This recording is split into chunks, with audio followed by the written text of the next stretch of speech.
a round in the life as a painter. It's not a day in the life, it's a round in the life, because as a painter, you live life one round at a time. Let me show you guys what we got going on. Right now I'm gonna mix up my colors, my sealer, and then I'll take you guys in there and I'm just gonna take you through the whole round with me. This is gonna be a raw video. This way, if anything goes south, I'll show you guys what went south and how we handle it. All right, so it's a real easy round. We had a little damage here and a little damage here.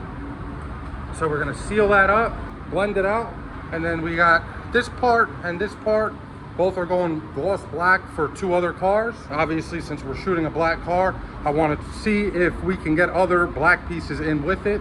Not that everything has to be the same color in a round. I mean, you could shoot 4 different colors in a downdraft booth because the spray doesn't go far and transfer on other parts. But anyway, first thing we gotta do, clean our panels up. So I always use Prep Sol first, and then water cleaner after with the microfiber.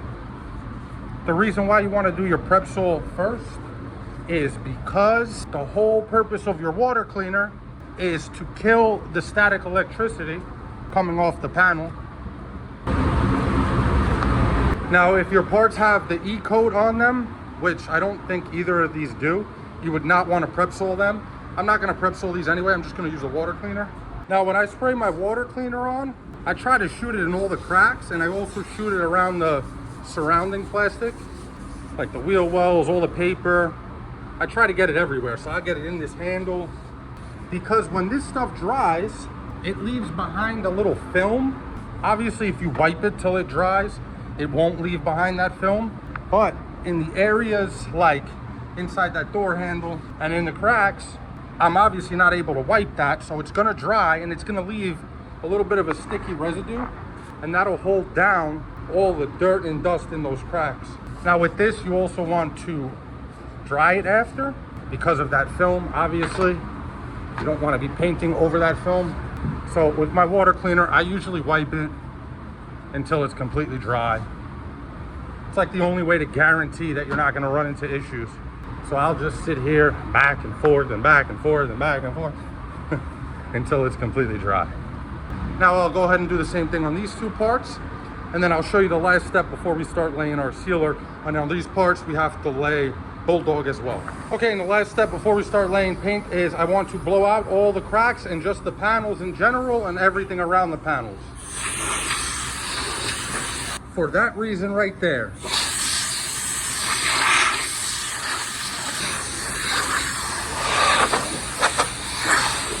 Now I'll go ahead and blow these parts off, and then I'll tack rag everything, and I'll bring you guys back when we're starting to lay our Bulldog first and then our sealer.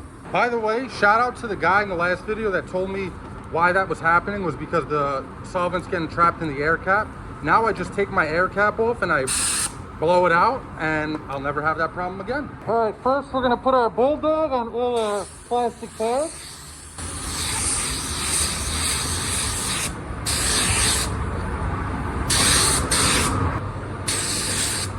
And you only need like a mist of this stuff, you know? You don't have to soak the panel in it.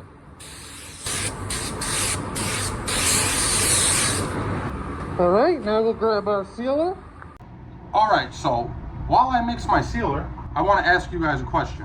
What I wanted to ask you guys is, a lot of people commented on my last video asking what a drop coat was. And that video got a lot of interest, so I was just wondering, and I'll make my decision based on the comments. Are you guys interested in a video going more in depth about what a drop coat is and how to get proper orientation on your metallics? Let me know in the comments below. If there's enough comments saying yes, we want that, I'll do it again. Even though I have other videos covering that topic, I could go more into depth and I could answer more questions that I've seen in the comments regarding metallic issues. So let me finish mixing this up. We'll get back in the booth and lay our sealer. All right, we got our sealer in the gun.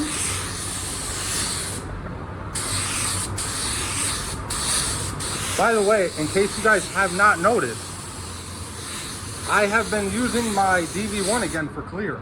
For some odd reason, it's beginning to grow on me. I don't know why. I did replace a part on it.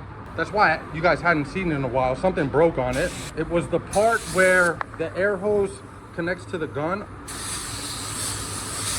it kind of got stuck. So for me to adjust my pressure on the gun, I had to turn the entire hose, and it was driving me crazy. And ever since I replaced that part, that gun seems to be shooting differently. All right, now for these, to make my life easier, what I'll do is turn my fan in, turn my pressure down. We're only going over this area right here. Now, if you want to make your life easy, you keep this as small as possible.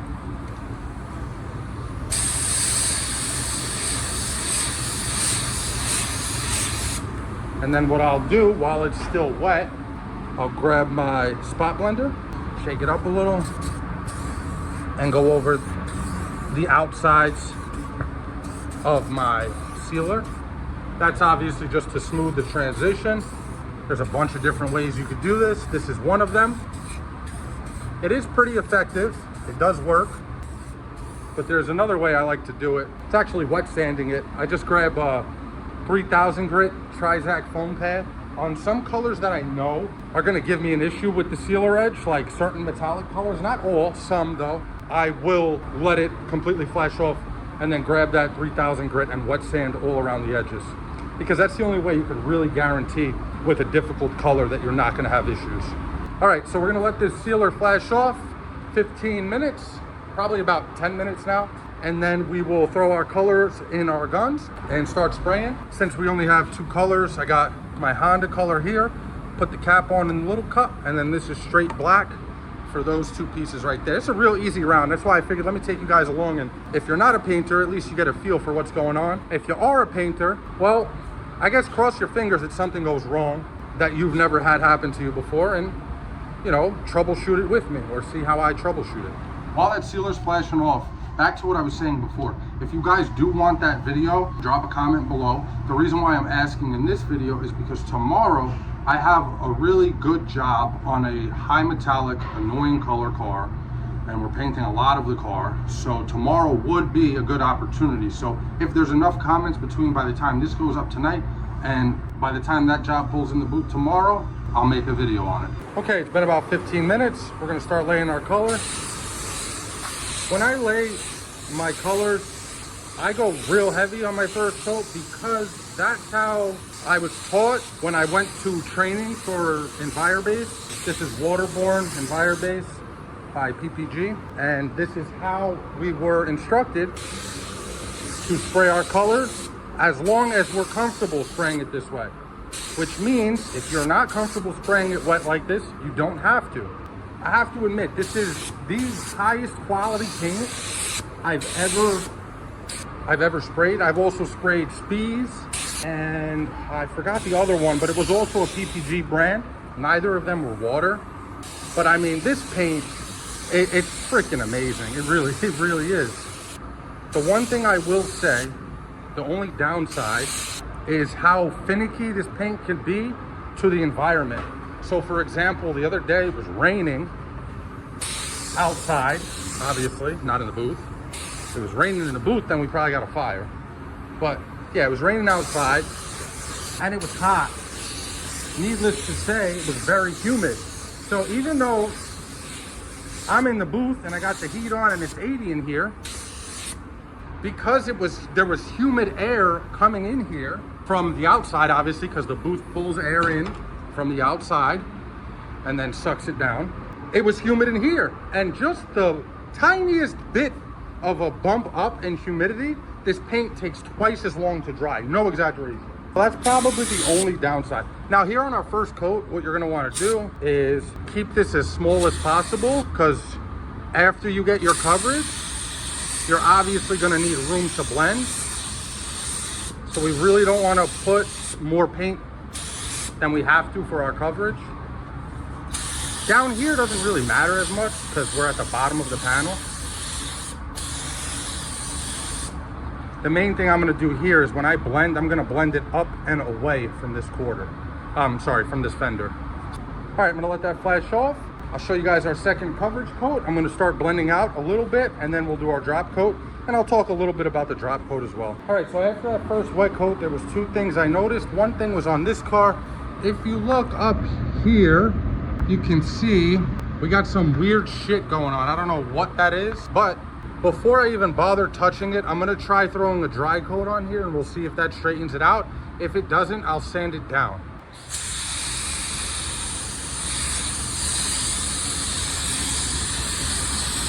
I'm keeping this tight, just like I did with my coverage coat, because I'm still gonna do a coverage coat.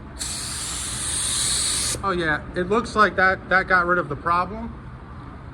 So I'm just gonna dry this real quick to try to save time. And I'll put another wet coat on.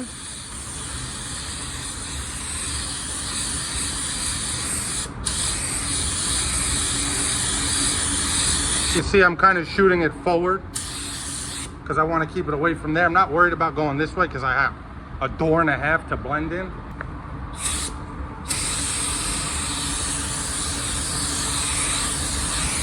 And this, we just want to keep it low. All right, so this one's got both coverage coats done. Now, the second thing I noticed was this. So this is an aftermarket piece, and this is really common, where you just kind of have these chunks of extra plastic. Obviously, you know, I can't just paint over this. So I'm just sanding it down with 1200. If I had the Lemon 800, I'd probably be using that, but this will do the trick. And whenever I sand down something, before I start putting paint again, what I'll do is tack rag, and then I'll also blow it off. So we're gonna put our 2 coverage coats on here. Look, we got a little speck of dirt right on the edge there also. You wanna get those because if you don't get them while you're painting, there's nothing you can do about it once you clear, because on those edges, you'll just burn right through. I only sand, personally, after my first coat. Anything beyond that, I don't touch the panel because I find that it only makes the job dirtier. Now that'll be smooth enough. So after my first coat, I always give everything a really good inspection. We got another little scratch here. See that? Right there. That's very minor, so I'll just hit it a little bit and then I'll tack. And then before I put my next coat on, I'll blow this off with air and I'll tack one more time. Okay, that's it.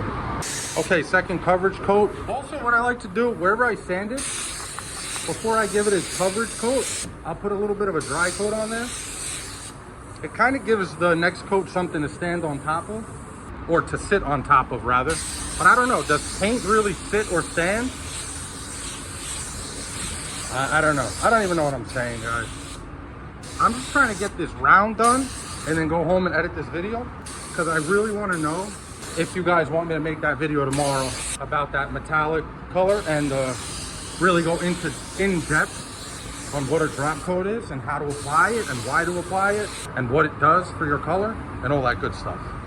And if you guys have any topics you'd like me to discuss, oh, we ran out of paint. It's all right though, this is straight black. So I'll have to run back in the booth, mix a little more of this. Then I'll show you guys how we do our drop coat and our blend here. I'll do my drop coat for those off camera because or maybe I'll show you and talk about it a little bit. Yeah, I'll do that. Okay, we're gonna do our drop coat. I got my fan wide open like it's been the whole time I'm shooting this. I lowered my pressure a little bit.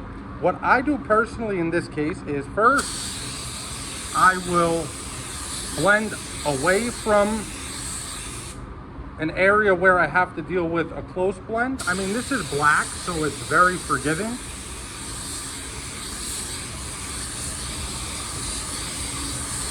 And then what I'll do here is I'll bring my color down. So I went this way, right? What I'm doing now by doing this, I'm crossing over every pass that went this way, like this, but I'm only bringing the color to the bottom of the door, not the top. Also, a good tip is you can keep an eye on your tape to see how much color you're getting at the end of that panel. In this case, you can see it's very minimal, and up top we got nothing, which is beautiful. That's it, this door is done. Now for this one, what I'll do is what I said before. I'll bring my color from the bottom to the top.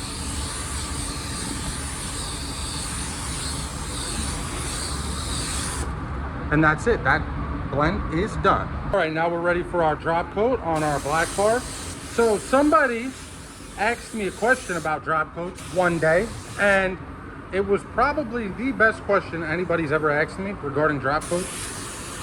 And I think it was on a short video, actually. Anyway, he asked me, do you even do drop coats on your solid colors? I bet a lot of you guys don't know this. I'm sure some of you guys do. And the answer is yes. The reason being is because when you're matching a color on a car, you normally go to the swatch book with all the colors and variations of the colors. And if you want the color you put on the car to match the color of that swatch in your color book, then you have to apply the paint the same way the manufacturer sprays those color chips. And for me, with PPG and Firebase, the way they do that is 2 wet coats and 1 drop coat. So the answer is yes. I do also do drop coats on colors that are not metallics, such as NH731P, which is crystal black, and that's the color of this Honda. All right, everything's all done, ready for clear. I'm gonna go mix my clear up, grab my DV1 that's shooting like a brand new gun, and I'll show you guys how I throw my clear on. I'll talk about that a little as I do it, because it's a little different than I used to do it. All right, I have my clear in the gun. I'm at 24 PSI. I have my fan a half a turn closed, and my fluid is wide open. Now, I used to change my speed. I used to change, not my speed. I used to change the distance from the panel and the fan. I would close the fan a little bit. Now, the only thing I change between my coats is the speed. So I'll leave everything else the same, but on my second coat, I'll just move a little slower.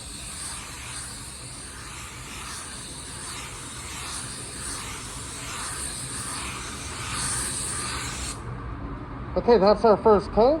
Let's shoot these things real quick. Uh-oh. My fan was a little more than half a turn. I hope that doesn't get me in trouble.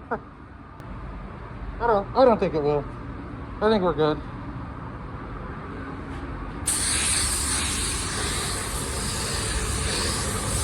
I always like to try to remember to hit my edges first.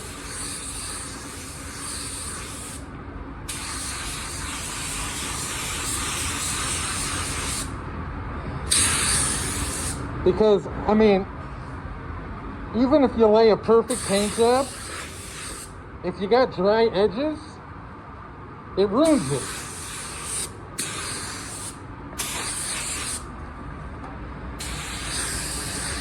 For the guys who paint that watch this channel, what gun do you guys use for clear? I'm interested to hear and maybe try out something new. Although this gun is shooting like a new gun ever since I changed that piece.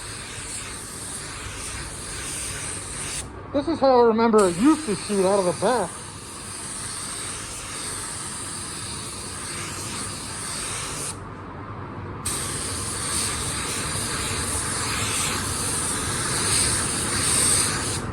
Okay. Now, after I finish my first coat, I like to check my phone for the time, and I'll wait 10 minutes after that because it usually takes me about 5 minutes to shoot whatever I got in here. So I'll be right back in 10 minutes. Okay, here we go. Second coat. 24 PSI.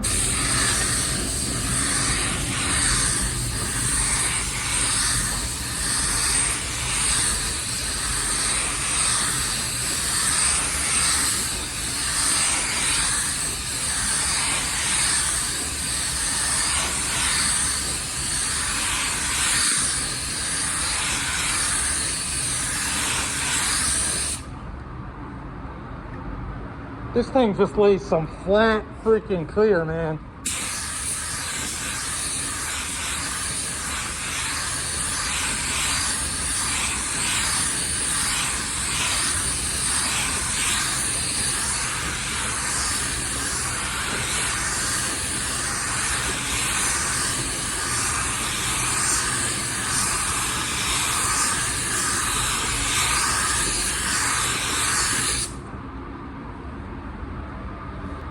All right, let's knock these out. I always check my pressure when I'm in here because it does fluctuate a little. Does anybody else have that issue?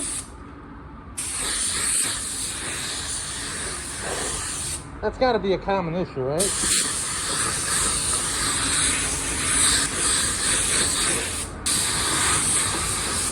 It's a really annoying issue too. I just had it at 24. I don't think that's normal. If anybody knows what the cause of that might be, please let me know. Because it's something I've been dealing with for quite a while. Glass.